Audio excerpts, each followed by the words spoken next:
Hello everybody, this is Lisha. Welcome to the channel. This is my first channel, and in this channel I'll be creating videos about many things which are happening in daily lives. For example, I get a new thing, I'll post it on YouTube.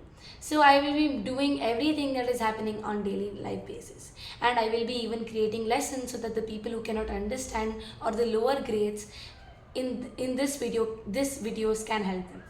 So this is the video of one of the Indian constitution in life. So I will be talking about equality in democracy. It's a lesson as well as a chapter which talks about the Indian constitution, elections, and lot of things. So let us go on with this. Let's get to know with the origin of a democracy. What is government? A government is a group of people with the authority to rule a territory. For example, the government is a group of people. It's a group of people who have the authority to rule in a territory according to administrative law. So there are many types of government in this country, or in this whole universe. There are many types of government. The most common government is called democracy. So we'll now learn about meaning of democracy, direct democracy, indirect democracy, and history of democracy.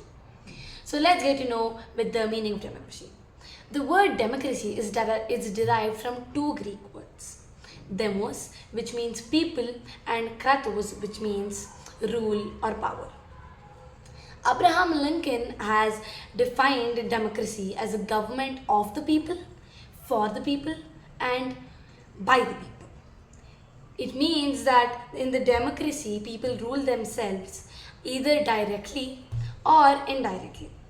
On the basis of that, we find two forms of democracy: indirect and direct.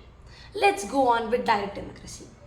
The earliest form of democracy was direct democracy, where all the people came together in one place to make decisions directly and frame laws also.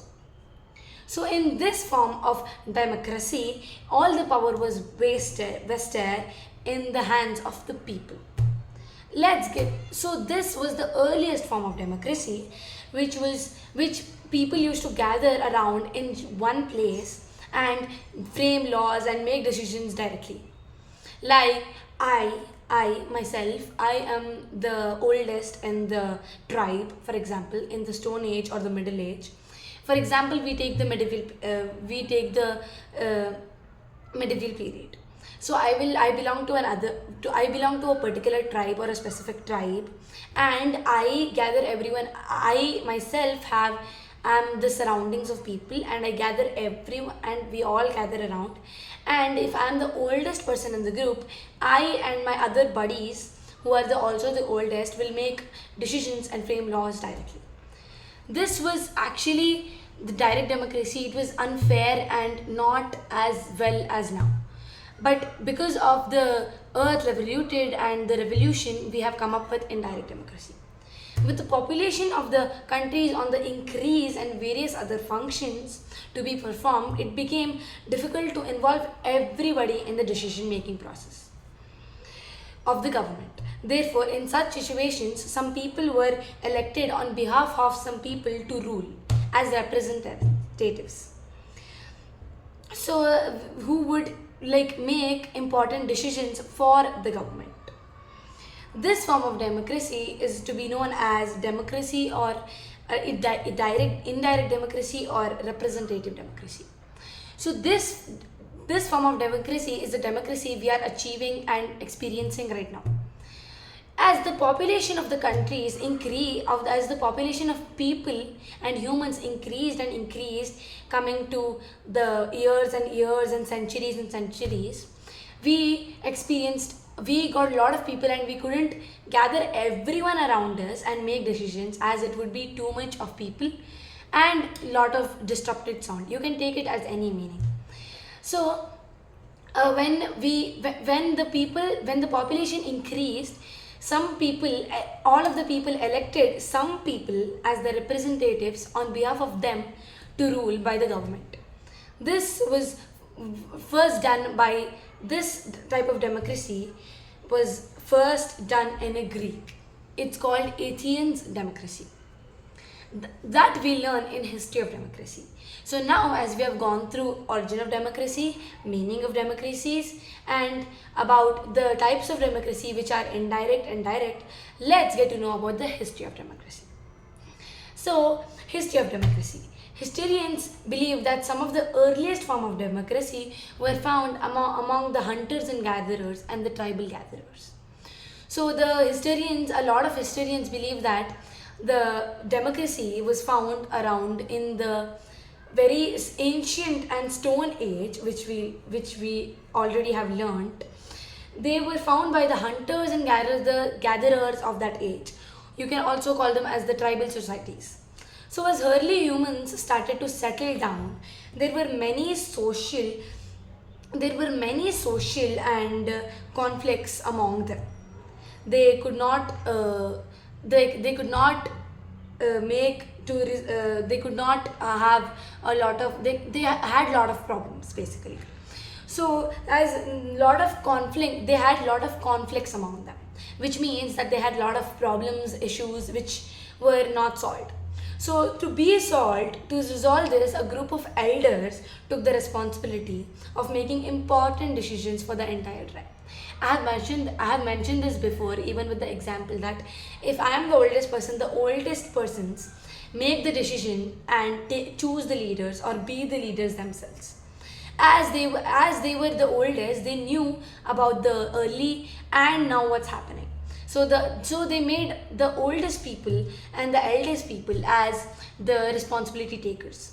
So oldest people took the responsibility of making important decisions for the entire tribe. So around the 6th century BCE, so it was on the 6th century BCE, Greece was the first country to adopt democracy. So Greece was the first ever country to adopt democracy as a form of government. This was called as Athenian democracy. I had mentioned this while I was talking about indirect democracy. So now we'll be learning about, so now as we are already in the history of democracy, we'll get to know. So the first ever country was Greece to adopt democracy in form of the government. So this whole democracy was found by Athenians. So they named this as, no, this was created by Athenians, which were in the Greece. Athenians are basically a tribe who were called as Athenians, which they kept a name themselves. So they learned that. When they learned that about the democracy and when they created rules and regulations by themselves, they named it as the name of their tribe, Athenian democracy. So this was called as Athenian democracy. So this form of this form of democracy was direct democracy, where all of the people used to gather around and make decisions and frame laws directly. So this was called as direct democracy, which was born out of a reaction to the misuse of powers in the monarchs. Monarchs, Monarchs, are the rulers of the Athenian democracy.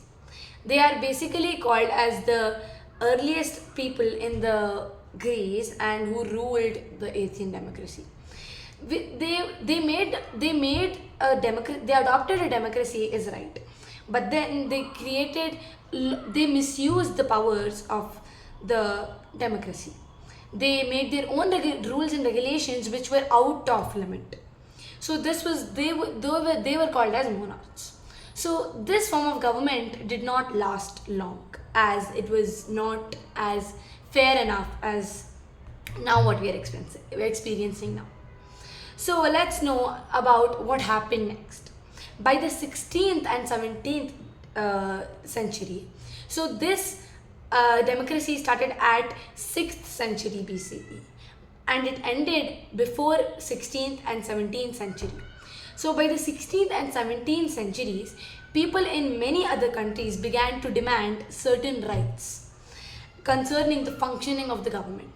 So as rules and regulations were not appropriate and not followed and was misused and were misused, many people in other countries also demanded the rights for certain rights concerning the form of government and how the government was functioning. These demands sparked wars, revolution. As we know about a lot of wars as we have studied, this were also sparked. So this was made out as this was experienced as wars, revolutions against unjust rules, which are called as the rules and regulations which were not appropriate. For example, the American Revolution, the French Revolution are the examples of the revolution of which direct democracy was declined. So this idea of forming a government on the values of equality and liberty and fraternity came from these revolutions. So the idea of forming a correct government on the basis of equality, fraternity and lot of things was found by these revolutions. So we can name that revolutions were the thing which made us have this type of justice and a peaceful government now. So furthermore, the success of these revolutions also inspired other nations like India, Australia, etc. to adopt democracy as a form of government. So furthermore, as coming up from the success of these revolutions, even other countries like India, Australia, etc. adopted democracy as a form of government. So now what happened in the history of democracy is basically a summary. They talk about the 6th century, which the Athenians ruled and called it as Athenian government. The Athenians democracy was actually a direct democracy, and at the 16th or 17th centuries, they found actual indirect democracy and actual rules and regulations which were followed. So let us know about a fun fact. The first general election of India started on October 25th to 1951 and continued till February 21st, 1952. So let us now revise and make questions out of these. How would you define the term democracy? Name the first country to adopt democracy. And we are done with the questions. Let us move to democracy and equality. Now, as we are done with the democracies, as we are thorough with the democracies, let's move on to the equality, the meaning of equality and how equality was termed as justice. So meaning and types of equality. The Indian Constitution states that all citizens are equal. This means that every Indian citizen, irrespective of caste, religion, gender, tribe, and social and economic status or educational background, should be treated in the same way. As in the same manner other people are also being treated. But this does not mean that the inequality does not exist in the Indian society. There are still many cases of child labor, child abuse and many other cases which are in India and not known or found by the government. So we need to be equal and we need to know equality and treat other people as equal as we treat our friends, maybe our friends, families, relatives. Equality does not imply perfect equality. It acknowledges that there are some inherent differences. 3 fundamental components that make up equality are called no privileged positions in society. There should be no partiality by people positions and only creating some people as the high position and low caste people as low positions in society. Availability of sufficient and equal possibilities for everyone's development. So everyone should develop as the rich people or what you call the high people develop. No one should be treated bad or because of their color, race, educational background and many other things. Let us know about the different types of equality. I think everyone knows this. First is political equality, next is economic equality, third is social equality. To bring these three to simple terms, meaning they are divided as three as they are meaning of different. So let us go to the political equality. Political equality is nothing but every in India all citizens aged 18 or above have the vote to have the right to vote, irregular or irrespective of their caste, gender, race, educational and economic and social background does not mean or judge them. It we should so it's that every citizen based 18 and above are have the rights to vote. It is free basically. So this is known as the universal adult franchisee. Universal adult franchisee is an important feature of democracy as it helps ensure political equality in society. So political equality is nothing but citizens aged 18 and above have the right to vote irrespective of caste, gender, social or economic background. And this is called as the universal adult franchisee. Universal adult franchisee as it helps in political department of ensuring political equality in people. Let us go for economic equality. Economic equality is nothing but our constitution has guaranteed that every Indian citizen has the right to equal opportunity with regard to the employment sector in government sectors. So every Indian citizen has the right to interview or attend and have the equal opportunity to go to government works like sectors. So special reservations are also made for scheduled castes, scheduled tribes and other backward classes. Furthermore, it is the right of all citizens to receive equal pay and with equal work without any discrimination. So social equality is nothing but every Indian citizen has the right to go for government jobs without any discrimination played, and even and even there are special reservations for scheduled castes, scheduled tribes and other backward classes. So let's move on to the last point, which is social